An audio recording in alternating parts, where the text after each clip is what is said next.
I would like to introduce Sue Whittington, who will be our moderator today for the young adult panel.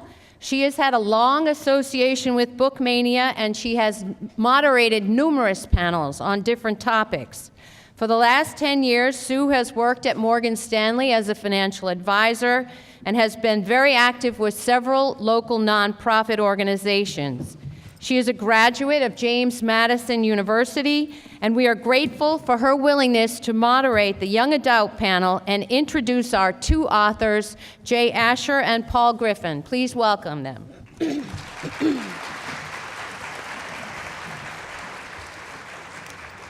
Good morning. My name is Sue Whittington. I'm delighted to be the hostess today for two wonderful authors. They've written about some really tough subject matter. And if you have teenagers in your lives through family, community, volunteerism, church, neighborhood, however you have a teen in your life, these two books are, in my opinion, must-reads. The perils of growing up today are a little more complicated than they were when many of us grew up, and Paul Griffin and Jay Asher address these issues in a raw, honest, and beautiful way. On my far right, Jay Asher's debut YA novel, 13 Reasons Why, has appeared regularly on the New York Times bestsellers list for the past 9 years. It has sold over 2.5 million copies in the United States alone, and currently you're finishing up production for a 13-series Netflix show. His second YA novel, The Future of Us, was co-authored with Prince Honor winner Carolyn Mackler. He's also the author of What Life, and his novels have been translated into 35 languages.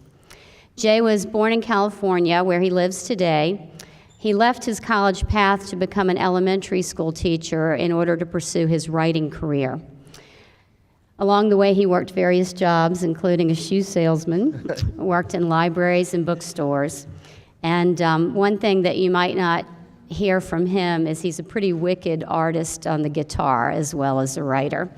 His favorite songwriter is his wife, Joan Marie. Together they have a 6-year-old son, and he has a hilarious blog, which you should read sometime. So please give a warm Martin County welcome to Jay Asher. Thank you. Paul Griffin, to my immediate right, is author of Burning Blue. He runs workshops with at-risk, incarcerated, and special needs teens, helping them to write their life stories. He also works as a volunteer EMT and dog trainer. He's the author of other critically acclaimed novels, The 10 Mile River, The Orange Houses, Stay With Me, and School Library Journal. Paul lives in Washington Heights, New York, with his wife, Risa, and his dogs. He lives in a home on a hill that he dreamed of living in since he was a young boy, riding his bike in the neighborhood, which just goes to show that dreams do come true. He and his wife are in the process, I hope you don't mind me saying this, of adopting a 15-year-old girl whom Paul is mentoring as a writer. And we hope not only to see both Jay and Paul back here, but we hope to see your daughter back here when she's published. Let's give a warm Martin County welcome to Paul. I also want to say my future daughter is reading Jay's book right now, What Light. That's a really good marketing thing, right? This is Paul's book, Burning Blue, and this is Jay's book, 13 Reasons Why. And we're going to talk about the titles and the covers shortly, but both of these books cover some really tough topics: suicide, bullying, addiction, cutting, really tough stuff. And when you were writing these books, and this may be a very sensitive question, did you draw on experiences that you lived through as adolescents and teens? Did you draw on people that you've met as in your adult life? How did you come to write about these topics? 13 Reasons Why, which deals with this girl who commits suicide and her reasoning for that. When the idea came for me, it just kind of came out of the blue, but I am fascinated at looking back and seeing where ideas came from. And 9 years before I came up with the idea for the book, a close relative of mine attempted suicide, and she was the same age as the girl in the book. She was a junior in high school, so it was obvious that's where my understanding of that issue came from, and also why I thought it was a very important book to talk about. So while the character is not based on her, it's obvious that's where my understanding came from and the inspiration. And then when it came to filling out all the issues that happened to this girl, some stuff was taken from my life. Mostly it's things that I saw other people experiencing in high school. But I also sat down with my wife and two of my friends who are female, since I was writing about this girl in high school, and I just had a couple long conversations with them about their high school experience. And it really changed where I went with the book as far as the things that seemed most impactful for those three women and what my character went through. I mean, the whole concept of gossip and rumors, it became a bigger part in the book after talking to them, as opposed to had I written it just purely from my own imagination, because it seemed like those two issues were bigger, just had bigger effect on them in high school, and so it changed what happens to Hannah in the book.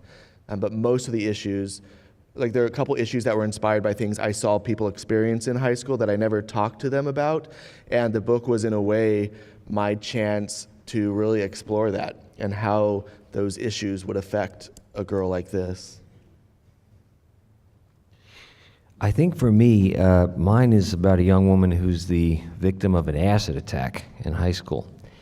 There were two major events that kind of came together and got me wondering a few things, and the result was this book. The first was I went to college with a guy who was a really gifted basketball player. He was the captain of the basketball team. And he had not been invited to try out for the NBA. He majored in economics and tried to start up his own basketball league, and it did okay for a little while, and then it started to unravel, and his marriage started to unravel. He had 4 kids.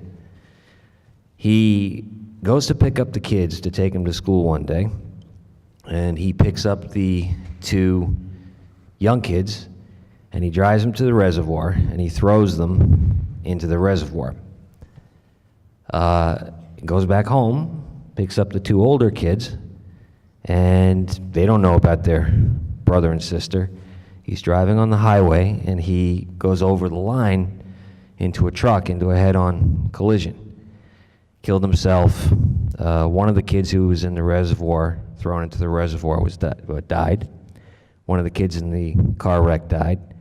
And I thought to myself, this is a guy that we were in the same dormitory freshman year. We stayed friends all 4 years.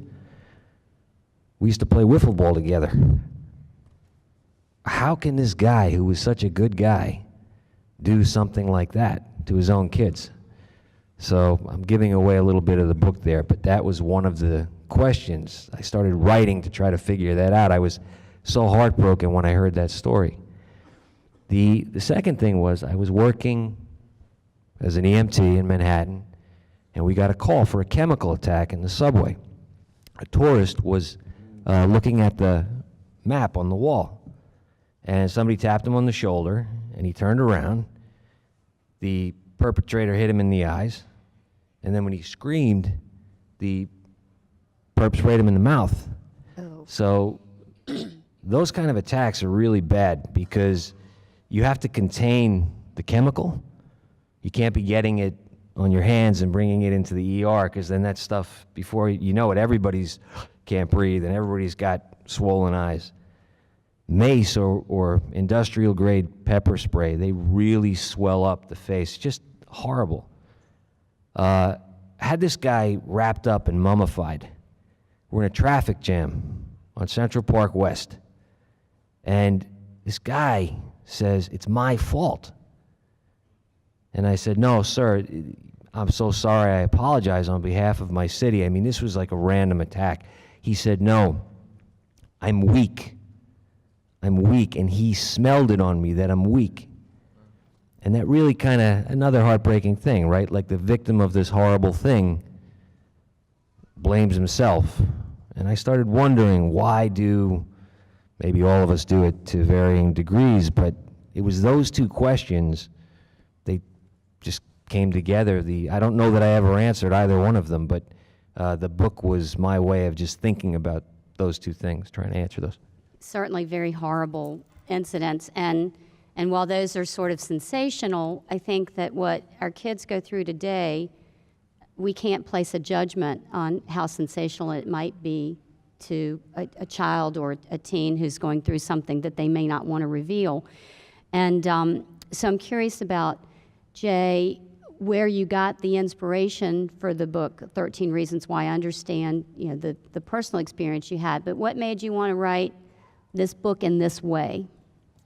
Yeah, so there's a unique structure to the book where she records her reasonings on cassette tapes and then sends those tapes on to the people that she's talking about.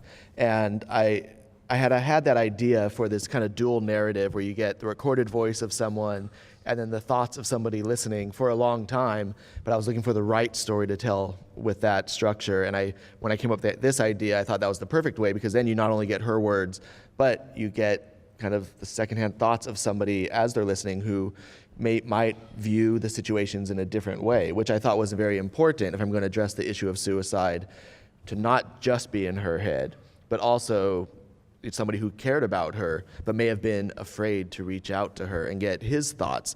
And I felt that readers would be able to relate with one of them, if not both of them, to some degree. And when it came time to figure out what her 13 reasons were going to be, again, some of them were inspired by things I'd experienced or seen other people experience. But what's been interesting looking back is some of what I would classify as the smaller reasons, the things that taken by themselves really don't seem like a big deal, are the things that readers have pointed out were the most powerful scenes to read. And it was just this, I knew there was something to those situations, even if I couldn't tell for myself why they were such a big deal. But again, those are often the things that the teens most responded to. And I think it's just like you said, especially when you're a teen, a lot of these experiences, even the smaller ones, it's the first time they're experiencing them.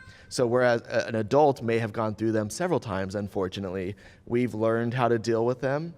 Or we've seen other people deal with them, so we know maybe a more appropriate way. But when you're younger and it happens for the first time, it feels like that's the biggest thing that could happen. Monumental. And that's why it's been interesting to hear from adults who sometimes will say, what she went through wasn't that bad. And usually all you have to say is, but do you remember what those things felt like when you were a teen? And usually they'll go, oh yeah, that's right.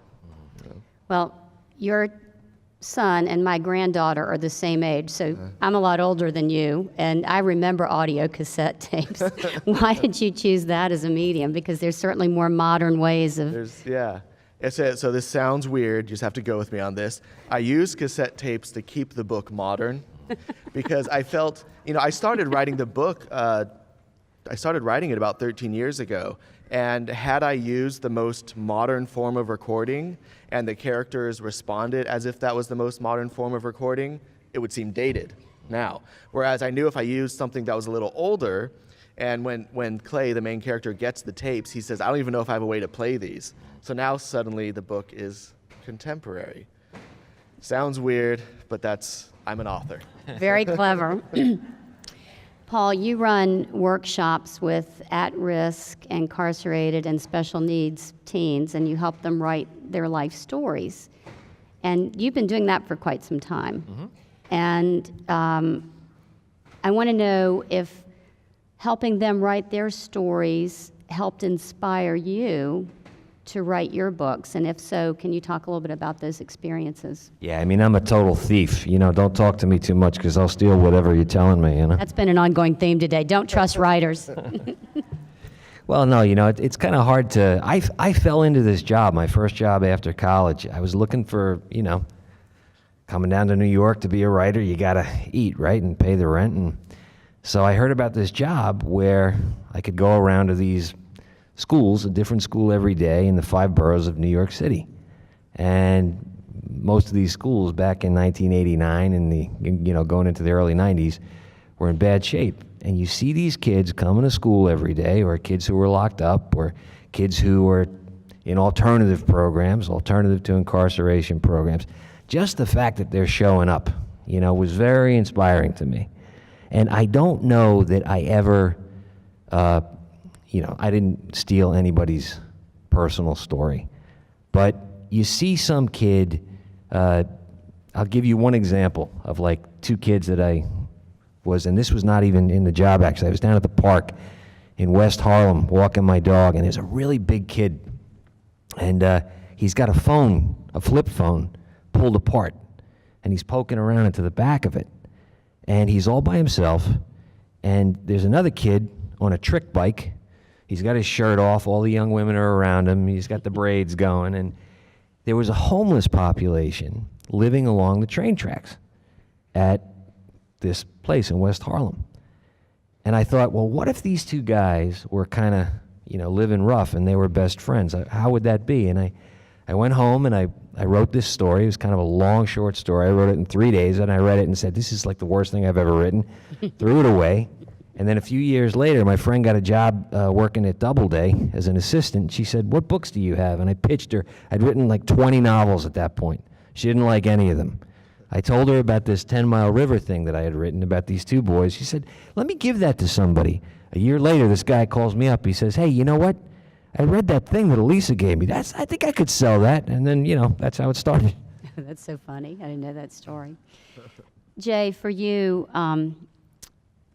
you've traveled around the country on your bullying tour, anti-bullying tour, 50 states, and I want you to talk a little bit about that. And then I want both of you, because you've been around the country, you were just working with kids here on Thursday. I'd like to hear what teens, young adults are saying to you two that they're not saying to the people that they have the most intimate connections with in their lives. Yeah.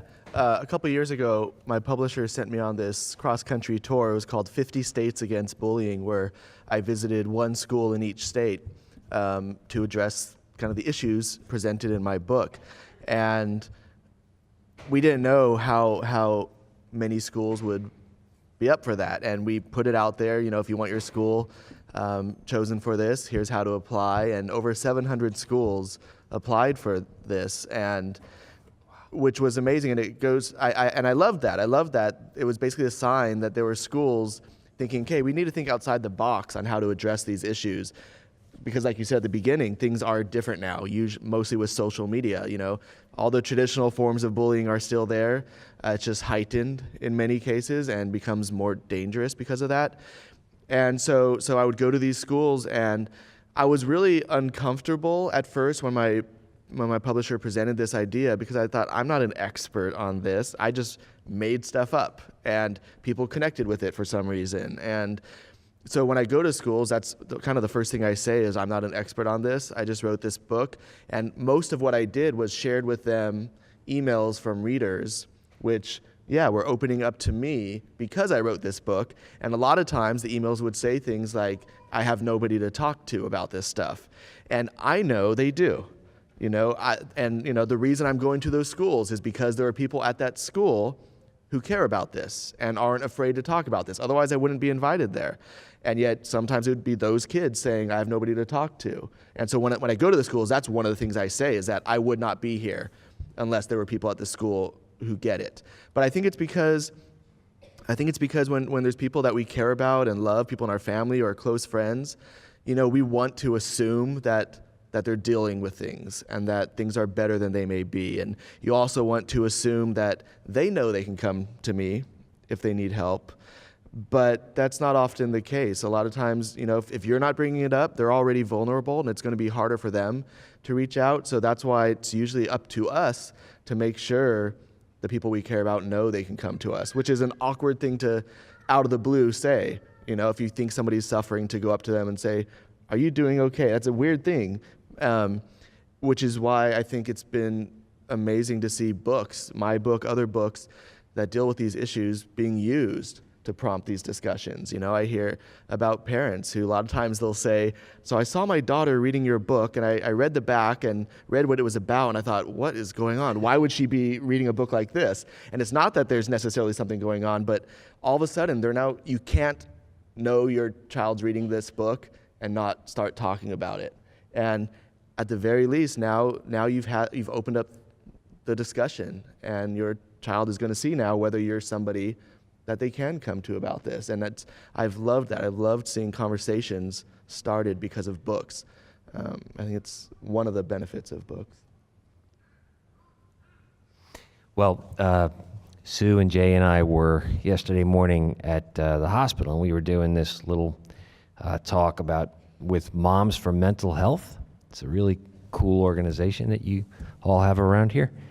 And Sue asked, hey, what are the kids telling you? You know, what are you picking up? And the day before, when I was standing right there, a young woman came, talked to me, and sent me an email that night, just stressed out. How do I handle homework, school? How do I take care of my pet rabbit? How do I do sports? How do I play piano? How do I write? How do I do all of those things at once and stay sane? You know, have some time for myself. So I was telling Sue and Jay that when I work on the ambulance, we have a scale about, you know, how high priority a patient is in terms of how quickly you have to get them medical attention. It's called CUPS, C-U-P-S, starting with critical. That person's got to get to the hospital right away, right? Then you have unstable, potentially unstable, and then stable. I don't know about you, I don't know anybody who's very stable, okay? Potentially unstable, I would say that this young woman, you know, she's stressed out. She's dealing with all the normal stuff that a junior in high school is dealing with. So that kind of thing, write her an email back, breathe. Have you ever tried like simple breathing exercise, meditation, and realize that you're a hero? You know, you're taking care of your friends, your family, you're doing great stuff. Like, be strengthened, be empowered by the fact that you're getting all of this done, you know? And then I read a letter that I would say is critical. And it was a few years ago in Illinois. This kid came up to me and handed me this letter at the end of the day. And it was pretty intense. He was talking about, I mean, did you feel like that kid was ready to, Yeah. he was ready to go off on his classmates. Like, this kid was really hurting, talking about his anger and how his mom was not there for him. It was the kind of thing where I wouldn't have been surprised if there would have been a school shooting after, if this kid didn't get some kind of help. But he figured out how to tell his own story and to reach out. And I just happened to be the guy who was there that day with reading a story that he related to. It was actually a pretty violent scene that I had read in the class that day, and he picked up on it. What do? You reach out to the librarian who brought me there, and she got him help.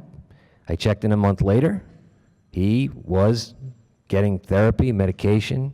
I couldn't get, you know, these are private issues, but she said he's doing okay. So the crazy thing is when we do events like this, like that auditorium was packed on Thursday, a few sessions, and you say, hey, guys, you have any questions? Nobody raises his or her hand. And then at the end, when there's no time left, there's like a line going up that way. Everybody's got a question for you, you know?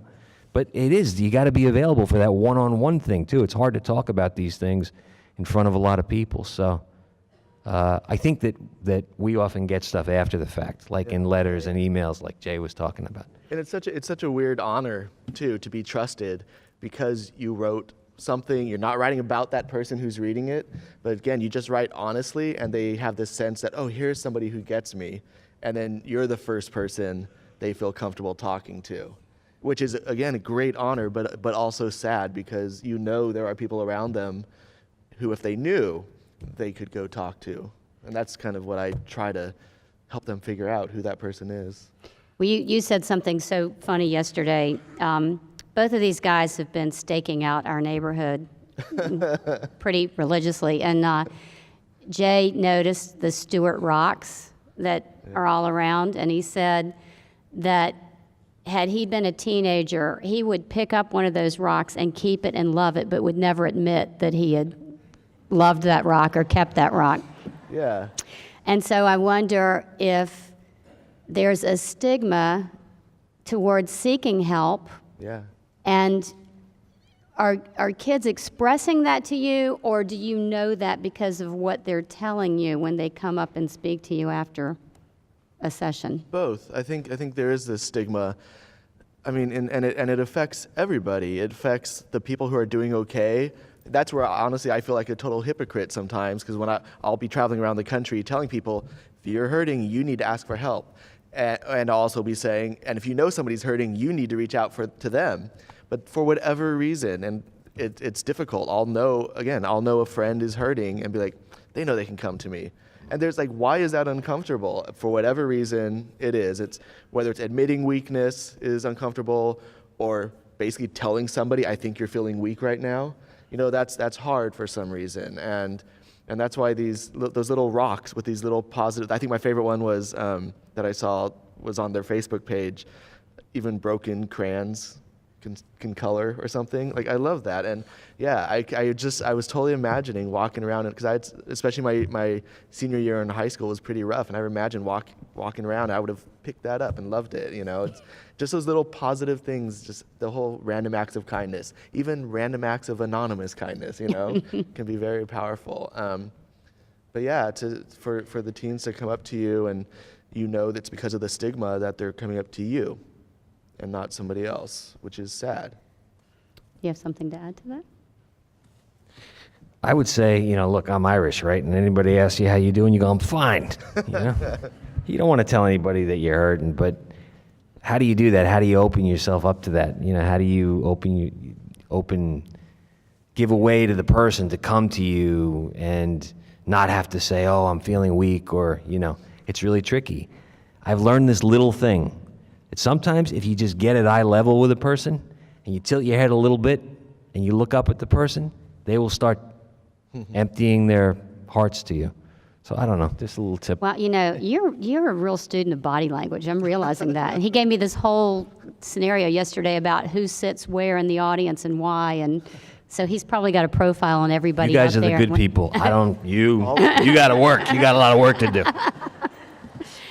So, Nicole's mother, Jay's father. It's interesting that one of your main characters is named Jay, but it's not Jay Asher. You didn't write your book, man. Jay is my hero. I wanted to write a mystery because I read 13 Reasons Why, and that is the truth. That's a cool story. So, Nicole's mother, Jay's father, Hannah, and some of the characters in your books seem to have at their core an intense sense of loneliness or hopelessness or helplessness. Is that really the strongest emotion that drives people into a downward spiral, your characters? What is that a central emotion, or am I reading more into it than I should? No, it's completely autobiographical. I mean, Yeah, I had one. I wrote Hannah's character when I started writing the book. Her character just felt very real to me.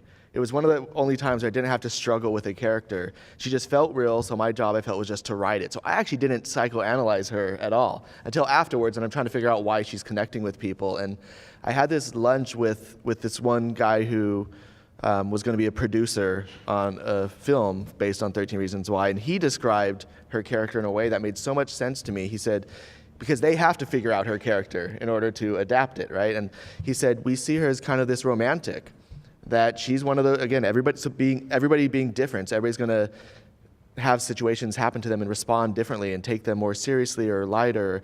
And he said, we see her as this romantic who she knows how she wants the world to be. So when it proves to be different, it just crushes her that much more. So she's a very sensitive person and is not is almost like hyper hopeful.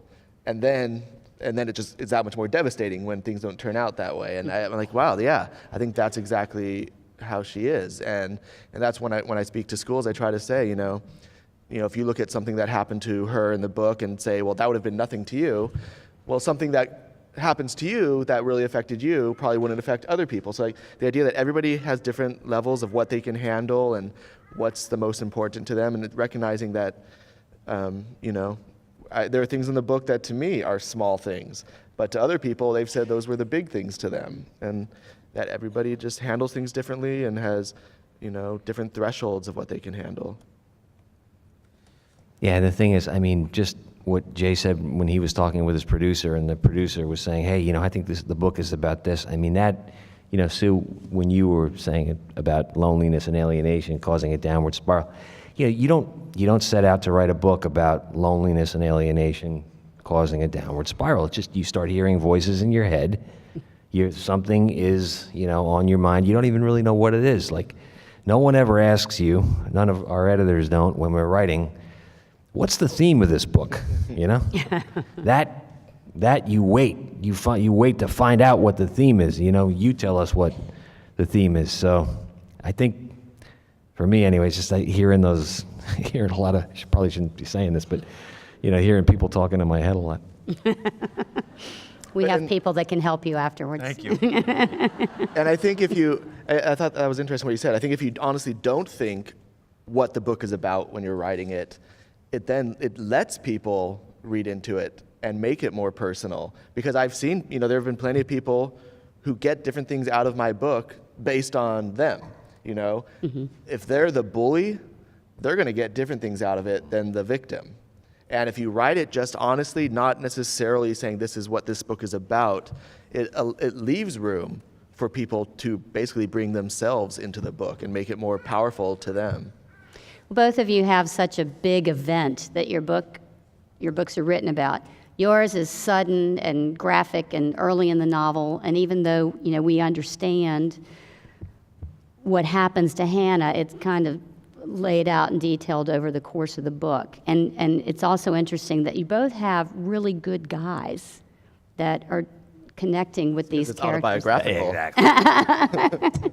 And I don't really have a question about that, more so an observation that it's no less impactful that yours kind of spells out over the book and yours is so sudden, and then the rest of the book is trying to discover why it happened and who did it, and it's a real shocker. It's a real shocker who does it. I had somebody different pegged out for it. But how did you decide when you were going to unveil the central event of your book? I mean, did you know that was going to be right at the beginning? I think, it's like when you're writing for teens, right? You really want to, or anybody who reads a book, you want to grab somebody right in the beginning. There's that thing. But also, I mean, none of us wake up in the morning and say, hey, you know what?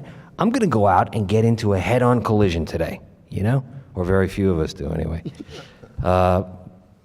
It's so traumatic, right? I remember when I first started being an EMT, a guy had been hit by a train. And it was my second tour. I'm holding, the fire department guy hands me a clear garbage bag filled with ice down in the subway. And they bring a leg up with a boot still on it. And I thought, wow, this is really, this guy's going to die. He's really going to die, in front of me, And I think that trauma, the suddenness of that trauma, maybe I was just trying to go for that. It is a punch in the face when these things happen. And how do we react to that? How do we get back up after we're hit from nowhere, I was very conscious of trying to make my book a suspense book. I tried to write it as a suspense book because I don't like sad books.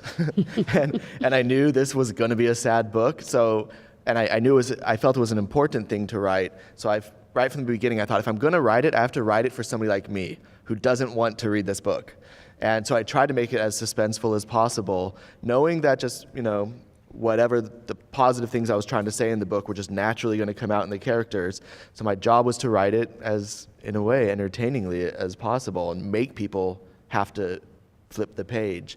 And I knew the main suspense in the book was, for my book, was going to be the guy that you're following around as he listens to the tapes. What did he do to wind up on the tapes? And so obviously there would go all the suspense if he was the first person that she talks about. So I knew he had to happen late in the book, but I also knew all of the readers would think he was going to be the last person. And because the point of an author is not to let you be right, I thought, okay, I have to move him up a little bit, which means then the things that happen after have to be even more dramatic to then help make you continue. So a lot of being a writer is being a magician and trying to get you to think this, but we're doing this over here and setting this up so that when it happens, you're, wow, this author is brilliant. Well, congratulations to both of you, because I didn't figure it out, and so you achieved your objective. I have lots and lots of questions, but one of the things that I want to talk about is the names of the book and how you arrived at that, because I know yours had a different title to start with. I think did you start with Burning Blue? No, it was like the 10th title, and I didn't think of it. It was my publishing house thought of it. So what were some of the other titles you want to share? You don't remember, do you? They were not as good as Burning Blue, let's put it that way. Yeah, all of my books had started off with different titles. I have to have a title in mind when I'm writing, because that way it feels like a legit book. My original title was Baker's Dozen, and they just didn't think that was intriguing enough for a suspenseful book.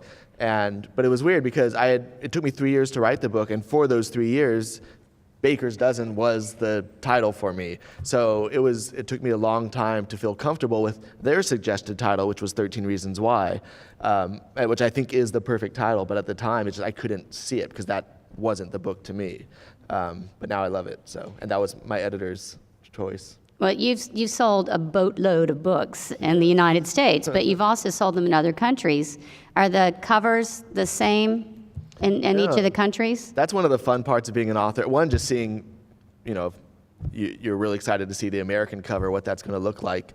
But then usually they change the cover in other countries just because, culturally what makes a reader in that country gravitate towards a certain type of book might be different. A lot of, I love my Korean cover. It has this really cool illustrated cover that I've seen a lot of Korean covers have a very similar illustration style, but it just would not sell here, and it would be hard to tell what that book is really about just by looking at that cover. So usually they change the cover, and to me it's fascinating. Some countries, Germany, seems to have very, very dark covers. And when I saw it, my first thought was, yes, that's German. There's a certain, I don't know, it's really fun. You can you can go to my Facebook page. I have this where I put up all of my different covers from around the world, and it's so fun to see what different countries think is going to get people to pick up that book. Well, I love the taglines, and for those of you who don't have the book, Jay's book, the back cover says, "You can't stop the future, you can't rewind the past. The only way to learn the secret is to press play." And Paul's is a beautiful girl, a hideous crime, and one boy caught in the middle of it all. And those are such great descriptions, and they really, they made me want to dive into them. Not that I didn't want to dive into them anyway, but that was really the icing on top of the cake. And I know that you guys have a lot of people that help you do what you do.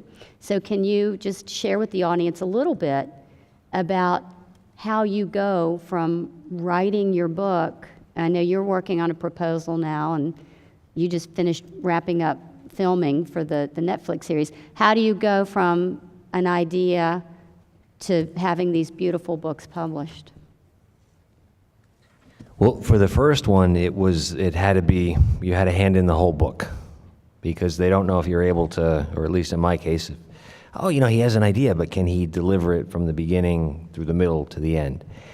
But after that, after you've published the book, you write about 15, maybe 20 pages, just to give them an idea of what the character who's, if it's a first-person narration, you would give a little bit of that person's voice for the next book that you want to do. And maybe you'd put 2 or 3 pages of where you see the plot going. And then from there, they buy the book, you start expanding it and blowing it out. And Jay, I don't know about you, but I go through so many drafts.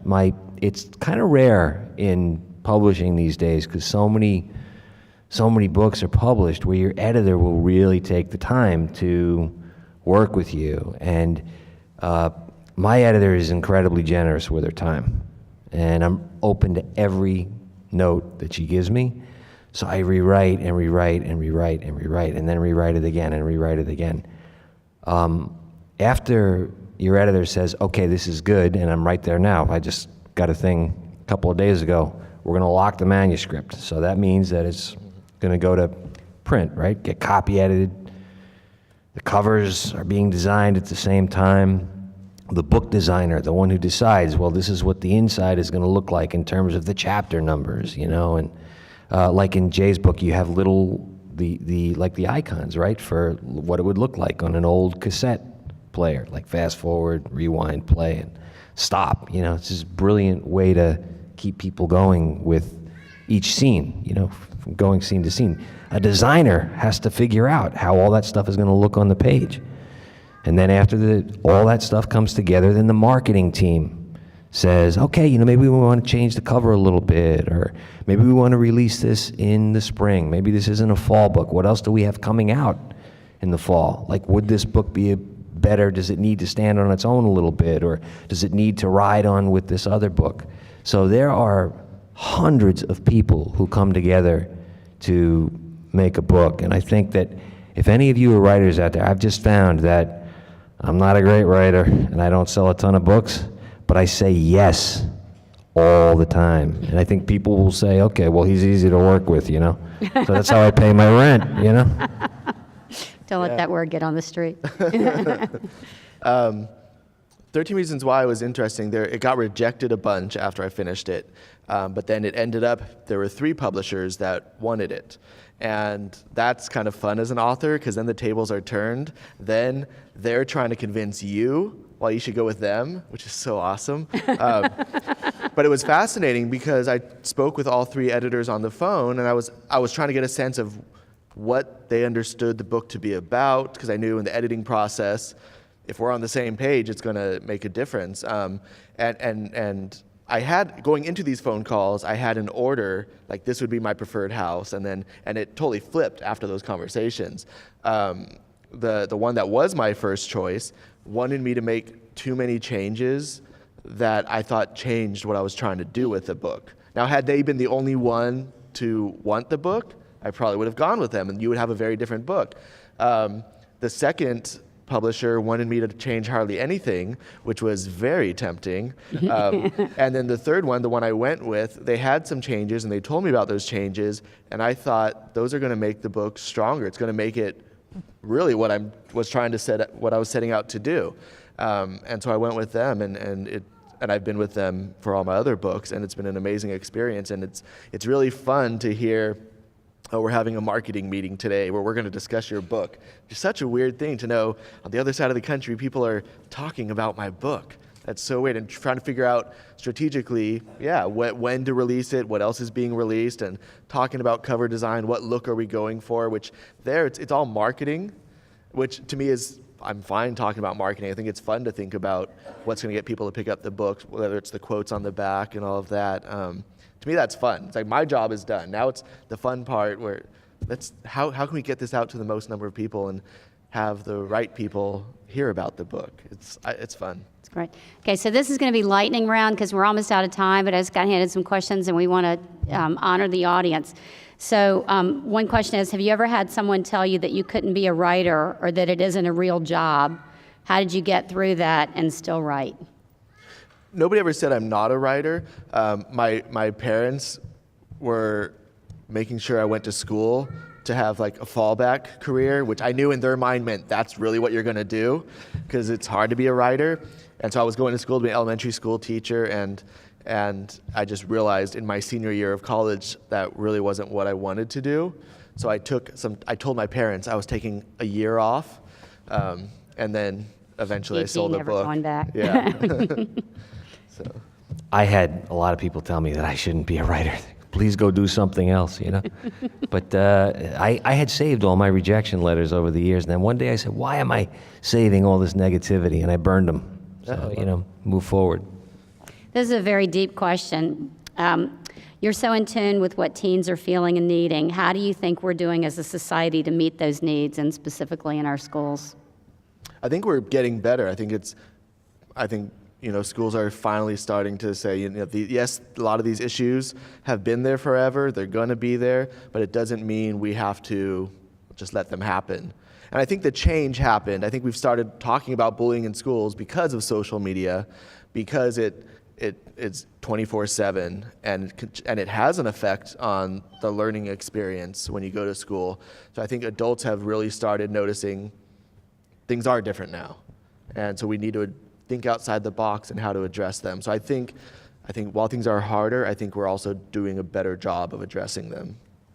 Yeah, I would say even in this building, like when I was walking in, there's a thing that says Wellness Center, Yeah, right? yeah, yeah. I mean, like, I think we were talking about this yesterday, the difference between mental health and mental illness, right? They're two really different things that we have to keep ourselves healthy. Just that proactive approach, I think, is a huge change in the way we used to think. It can get us, it's a doorway where we can really start talking about keeping ourselves mentally healthy. This is the last question we're going to be able to read, but I want to share you that Paul and Jay are going to be across the hall signing their novels, and they are very approachable if you haven't gotten that.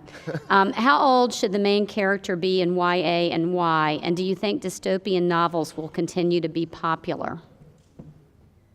I mean, people want drama, and what's more dramatic than a dystopian future? You know, I would love to write a utopian book, but nobody's going to read that. I'd read it, but because I wrote it. But it's you know, YA. If the character's in their teens, then it's YA, but it doesn't necessarily mean it is YA. You know, I think it's kind of the perspective, because there are plenty of adult books about teens, but if it's kind of written from an adult perspective, and like when you're writing specifically for YA, you're an adult writing it, so you want to have the adult perspective, but you kind of have to hide the adult perspective, and it's a weird thing. Like, you know, I think I think it's what it's about. Stephen King has written a lot of books with teen characters, but they don't read like they're meant for teens, like they're written from a teen perspective, and you know, with no judgment on having the teens make the mistakes, and you don't judge it. You have maybe some of the other characters come in and make those judgments, but it can't be in the narration. Yeah, I think like when I read books that are marketed to adults that feature teen characters, I feel like, and I'm not saying this is bad, I think it's a good thing, like Jay brings up Stephen King, he's got a guiding hand where you feel secure that this kid might get into trouble, and usually does, but there's an older perspective to it. I think what we try to do is get back to that time when there are all these changes happening and you really don't know what is going to happen. There's not so much of a guiding hand, and I guess that increases, it's a different kind of tension. Mm-hmm. Well, this goes by so quickly, and we're going to wrap it up, and as I said, they're going to be across the hall signing their books. I want to make sure that everybody appreciates the opportunity that the Library Foundation of Martin County gives us in providing this event free to the public. And it's so critical that we continue to support not only our library system, but our authors by buying their books and sharing our feelings about reading their books. And one thing that Paul and Jay both did, yesterday morning, they volunteered their time to speak with a group of mental health activists who are part of Tykes and Teens, a very important agency in our community. And Jay came in at a really late hour on Thursday night, and he was at 5 a.m. California time when I picked him up yesterday. And Although you had to call my room to wake me up. I did. I wasn't going to mention that. But they're not just writers. They're not just authors. If you talk to them, they say, we just wrote a book, which is so not true. It is, you know, they are the beginning of us starting the right conversation in this country about what we need to support not just teens, but there are adults who are going through things like are described in these books. So please, with your time, your talent, your treasure, support local libraries, support authors, support the people in your community. We have such a special thing going here. Let's keep it going. Thank you very much for being here today. Thank you, Sue. You're awesome.